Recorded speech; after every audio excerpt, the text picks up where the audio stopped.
Assalamualaikum warahmatullahi wabarakatuh. Saya Yudi Pramuka, tukang donat dari barang YouTuber tertua di semesta.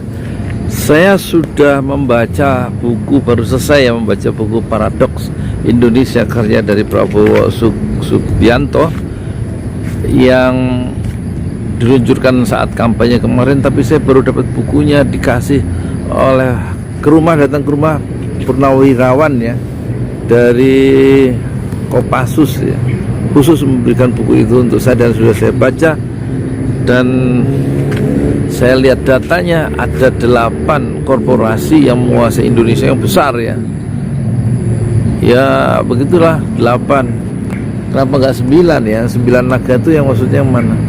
Pantas kemarin waktu saya cari tanah untuk pesantren Jolali hanya 200 meter, nyari tanah di Cibentang ini 5 kilo dari sini, diantar oleh seorang perwira pakai mobil ya, perwira TNI yang masih aktif. Itu susah ya nyari tanah. Kata penduduk tanah itu sudah dikuasai oleh ini salah satu naga itu, 25 hektar. Penduduk udah nggak punya tanah di situ. Dan sejak tahun 89, berarti tahun 89 kira-kira tanah itu semeter 10.000 itu. Jadi udah penduduk situ udah menjadi apa? Petani penggarap, nggak punya tanah udah. Saya mau nyari tanah-tanah sisa susah, nggak ada jalan mobil. Padahal hanya nyari 200 meter karena dananya cuma 40 juta dari donatur. Ya kalau yang dekat sini sih ada 600 meter kali 750.000, saya perlu 450 juta. Nggak banyak sih itu. Langsung kalau ada yang mau kirim 450 juta jadi tanah wakaf, langsung diurus ke KUA ke Parung nih, saya sih terima, saya terima wakaf dalam bentuk tanah. Nanti kita bikin pesantren, tapi nggak bisa pesantren harus 4.000 meter ya paling nggak tahfiz lah, pesantren tahfiz ya. Dan masjid dari Emirat minimal tanah wakafnya 200 meter. Jadi kalau 600 meter bisa bikin masjid dan sekaligus pesantren tahfiz di masjid itu. Ya nanti ada bangunnya dibikin 2 lantai untuk santri yang mukim situ. Insya Allah bisa. Kalau ada yang mau ngirim 1 miliar atau bukan 1 miliar, 450 juta ya. Kirim aja sekarang ya, bismillah. Jadi amal jariah. Nomor rekeningnya BRI Syariah 1012 656781. Ya hidup sekali ya, nggak dibawa duit juga nggak dikumpul-kumpul, nggak dibawa ke akhirat ya. Nanti malah dipertanggungjawabkan di akhirat, repot lagi. Dikumpul-kumpul di banknya cuma ini aja, di e-banking cuma angkanya aja juga. Ini kan ditransfer ke Yudi Pramuka ya, BRI Syariah 1012656781. Insya Allah jadi rumah atau pesantren tahfiz Al-Quran yang pertama di semesta yang menggarap tahfiz Quran, bahasa Arab, matematik, dan Inggris.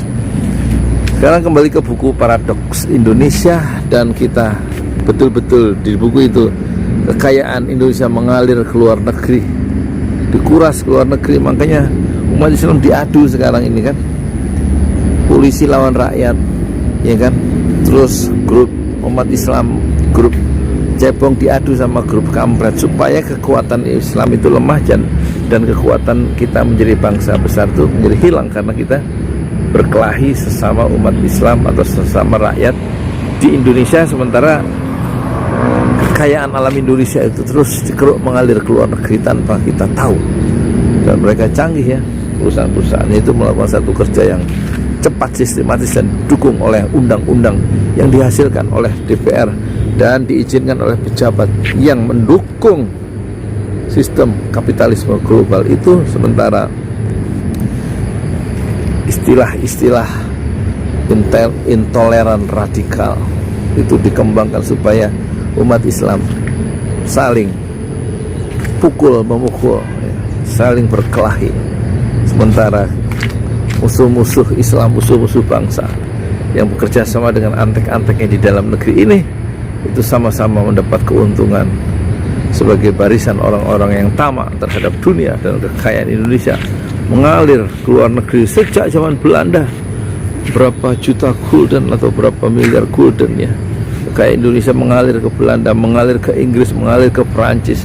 Kan kita dipimpin oleh orang Perancis ya, oleh gubernur jenderal yang berpihak ke Perancis, terus kemudian Raffles ke Inggris, kemudian Portugis 1511 menguasai bandar Islam di Malaka, kemudian Belanda setelah Portugis yang Katolik, Belanda yang Protestan, kemudian Jepang yang menyembah matahari.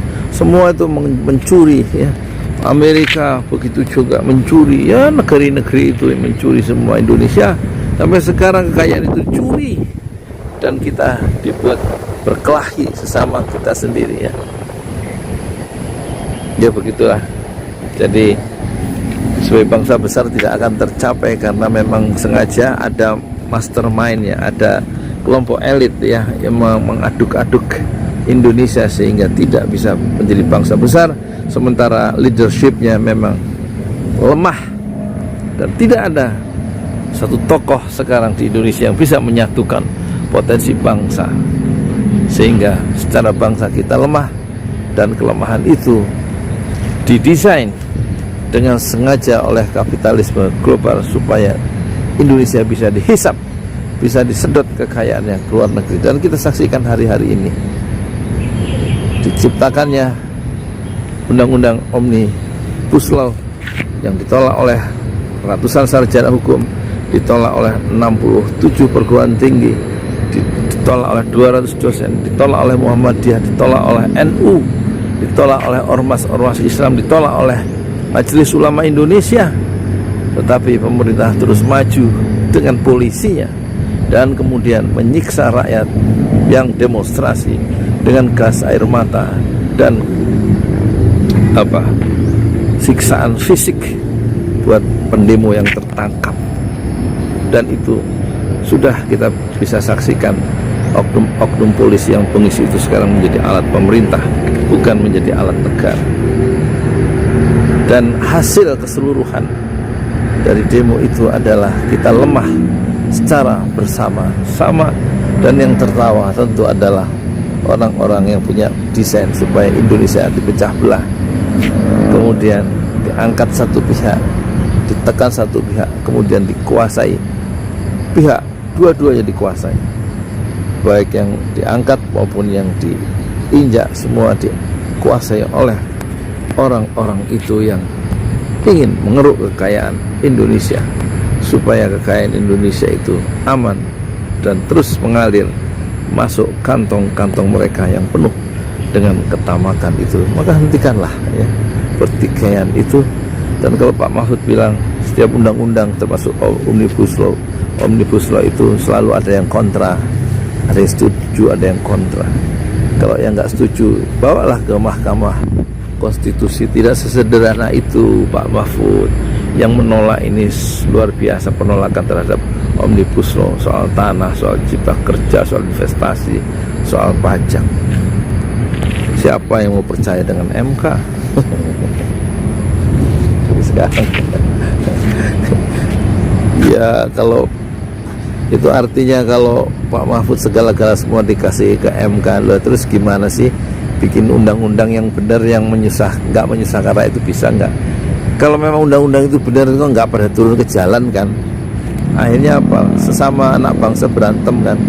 Siapa yang membuat berantem? Ya itu orang-orang itu yang memang punya desain Indonesia rusuh, Indonesia berantem, sehingga Indonesia tidak bisa jadi bangsa besar. Tokoh-tokohnya ditangkapi sendiri, rakyat pemerintah menyiksa rakyatnya sendiri dan menganggap orang-orang kami dikasih baju oranye, terus konferensi pers polisi itu seolah-olah mereka penjahat besar seperti gembong-gembong narkotika dan orang-orang yang berbuat kejahatan. Orang yang ditangkap karena berbeda pendapat itu loh, seperti Syahganda, Anton Permana, Ken, kemudian Jumur Hidayat dan Khairi, beberapa petinggi dari kami.